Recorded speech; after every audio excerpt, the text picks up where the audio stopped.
Bonjour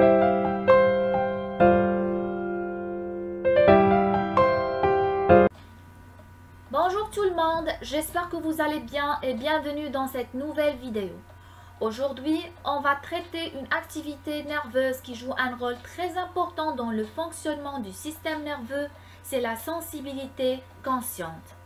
Donc, concernant le plan qu'on va suivre tout au long de cette vidéo, on va commencer par détailler la notion de la sensibilité consciente, puis on va déterminer les différents organes intervenant lors de cette activité nerveuse et on terminera par l'identification du mécanisme de la sensibilité consciente.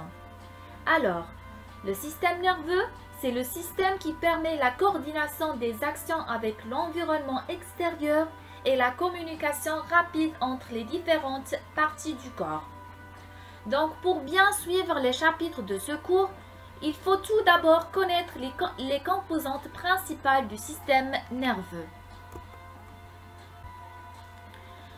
Le système nerveux chez l'homme se divise en deux parties, le système nerveux central et le système nerveux périphérique. On commence avec le système nerveux central qui se compose de l'encéphale et de la moelle épinière.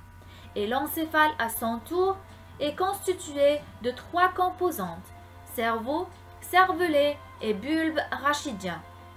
Alors que pour le système nerveux périphérique, il est constitué des nerfs. Et ces nerfs sont de deux types, soit des nerfs crâniens qui se localisent au niveau du crâne ou bien des nerfs rachidiens qui sont situés au niveau du reste du corps. Donc, le schéma suivant montre la localisation de chaque constituant du système nerveux cité précédemment. Au niveau du crâne se localise le cerveau, suivi par le cervelet et le bulbe rachidien, avec une partie de la moelle épinière qui commence au niveau du crâne et qui se prolonge tout au long de la colonne vertébrale. Ces quatre constituants constituent ce qu'on appelle le système nerveux central. Et il y en a les nerfs crâniens et les nerfs rachidiens. Et ces deux types de nerfs constituent ce qu'on appelle le système nerveux périphérique. Le document suivant représente un dessin détaillé du système nerveux central. Donc, le cerveau se divise en deux parties, ou bien en deux hémisphères, un hémisphère gauche et un hémisphère droit. Et ces deux hémisphères sont séparés par la présence d'un sillon médian, appelé aussi un sillon interhémisphérique.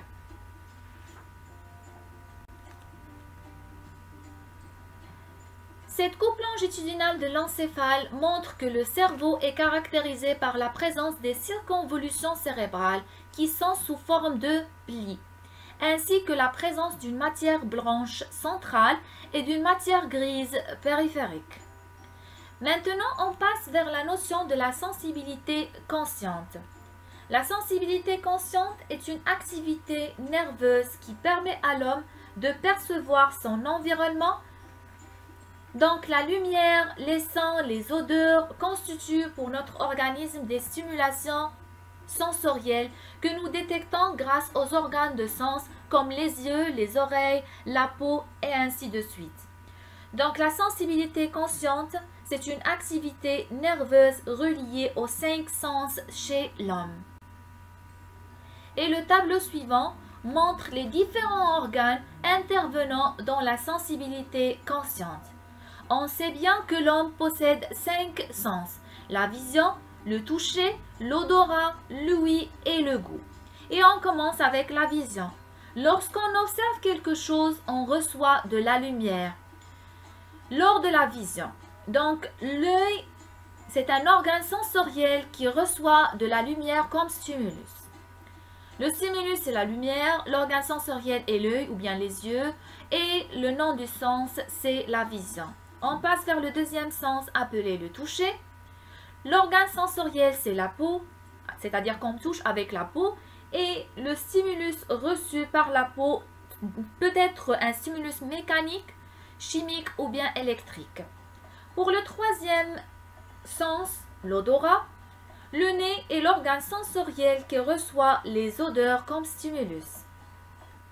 Pour Louis, les oreilles sont les organes sensoriels qui reçoivent les sons comme stimulus.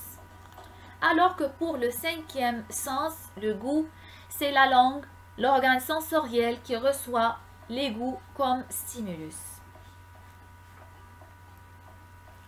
Maintenant, on sait bien que la sensibilité consciente est en relation avec les cinq sens. Donc, on doit savoir ce que passe-t-il lors de la réception du stimulus par l'organe sensoriel chez l'homme.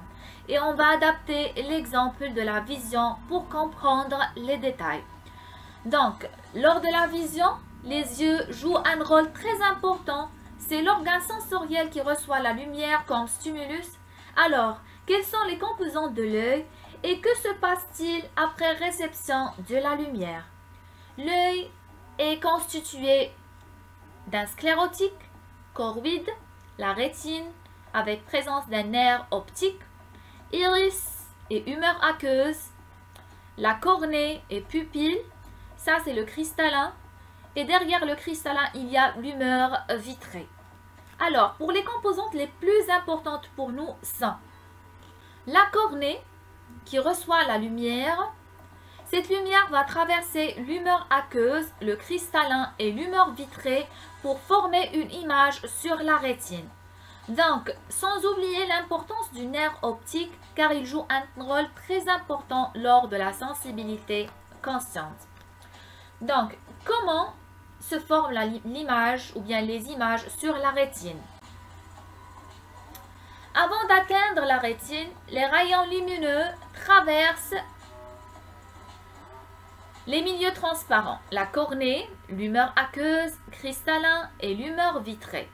Au cours de ce trajet, la cornée et le cristallin font subir un changement de direction des rayons lumineux. C'est-à-dire, tous les rayons vont converger vers un point au niveau du cristallin, puis ils vont diverger pour former une image sur la rétine. Notons que cette image va être inversée et miniaturisée. C'est-à-dire, si on compare la taille de l'image dessinée sur la rétine avec la taille réelle de l'image, la taille de l'image dessinée sur la rétine est trop petite.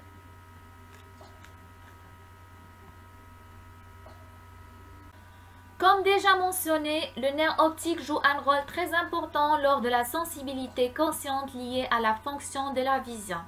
Donc, la stimulation de la rétine par la lumière, c'est-à-dire lors de la formation de l'image sur la rétine, cela provoque la formation ou bien la naissance d'un message nerveux appelé l'influx nerveux. Ce message nerveux ou bien l'influx nerveux va être transmis par le nerf optique vers le cerveau. Et on sait bien que le cerveau appartient au système nerveux central situé au niveau du crâne. Donc le nerf, ou bien ici le nerf optique, relie l'organe sensoriel, c'est-à-dire l'œil, avec le cerveau. Donc lors de la vision, la lumière atteint la rétine, ce qui assure la formation d'un message nerveux appelé l'influx nerveux qui va être transmis par le nerf optique vers le cerveau et plus précisément vers l'aire visuelle. Maintenant, on passe vers le cerveau et sa relation avec la sensibilité consciente. L'homme possède 5 sens, donc il y a 5 aires de sensibilité consciente au niveau du cerveau. Ce sont des aires sensorielles, des aires sensitives ou bien des aires cérébrales, puisqu'ils sont situés au niveau du cortex cérébral, c'est-à-dire au niveau du cerveau.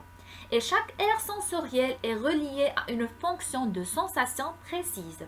On commence avec l'aire sensorielle, ou bien l'aire de sensibilité générale. Il est relié à la fonction de sensation du toucher.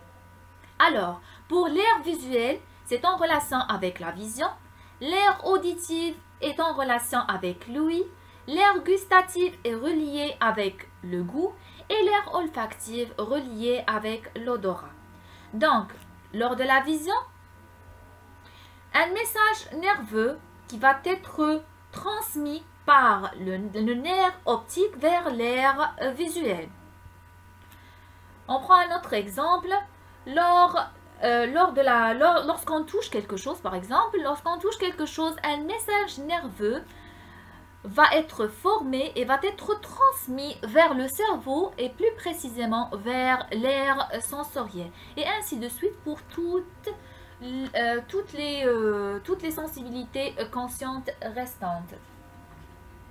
C'est-à-dire que toutes les sensibilités conscientes fonctionnent de la même manière. Il y a naissance d'un message nerveux qui va être transmis par les nerfs vers le cerveau et plus précisément vers un aire sensoriel bien déterminé. Donc, on passe vers les éléments intervenant lors de la sensibilité consciente, c'est-à-dire le mécanisme de la sensibilité consciente. Dans le cas de la vision, toujours on a utilisé dans cette vidéo l'exemple de la vision. Donc, les éléments intervenant dans la sensibilité consciente, lorsqu'on voit quelque chose, on a l'œil, le nerf optique et l'aire visuel. Donc, pour le récepteur sensitif, c'est l'œil qui reçoit la lumière comme stimulus. Le conducteur sensitif, c'est-à-dire l'élément qui va transmettre le message nerveux formé de l'œil vers le cerveau, c'est le nerf optique. Et le centre nerveux ou bien l'aire sensorielle qui va recevoir l'influx nerveux ou bien le message nerveux, c'est l'aire visuelle. Donc, comme conclusion, les stimulations sont captées par les organes sensoriels, appelés aussi les récepteurs sensitifs, ce qui assure une naissance des messages nerveux sensitifs.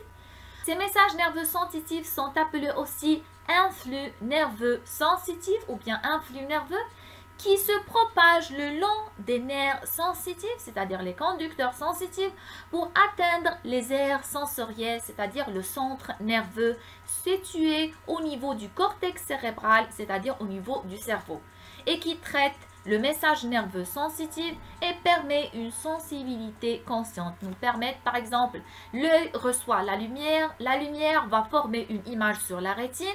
Lors de la formation de cette image, on a aussi une formation d'un message nerveux appelé l'influx nerveux. Cet influx nerveux doit être transmis vers le cerveau via le nerf optique. Il va être transmis vers le cerveau et plus précisément vers l'aire visuelle pour assurer la vision comme sensibilité consciente.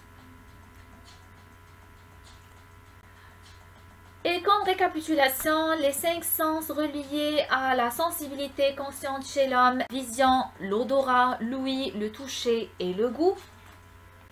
Lors de la vision, l'œil reçoit la lumière comme stimulus, ce qui forme un message nerveux qui va être transmis vers l'aire sensorielle via le nerf optique. Pour l'odorat, le nez reçoit les odeurs et un message nerveux va se former et va être transmis vers l'aire olfactive via le nerf olfactif. L'oreille reçoit les sons comme stimulus et un message nerveux formé va être transmis par le nerf auditif vers l'aire auditive. Alors que les terminaisons nerveuses transmettent le message nerveux vers l'aire de sensibilité générale lorsqu'on touche quelque chose. Et pour le goût, la langue joue un rôle très important dans la réception des goûts, ce qui assure la naissance d'un message nerveux qui va être transmis vers l'aire gustative via le nerf gustatif. Donc, on est arrivé à la fin de cette vidéo. Si vous avez des questions, n'hésitez pas à les poser dans la partie commentaires. Et merci beaucoup pour votre attention et à la prochaine.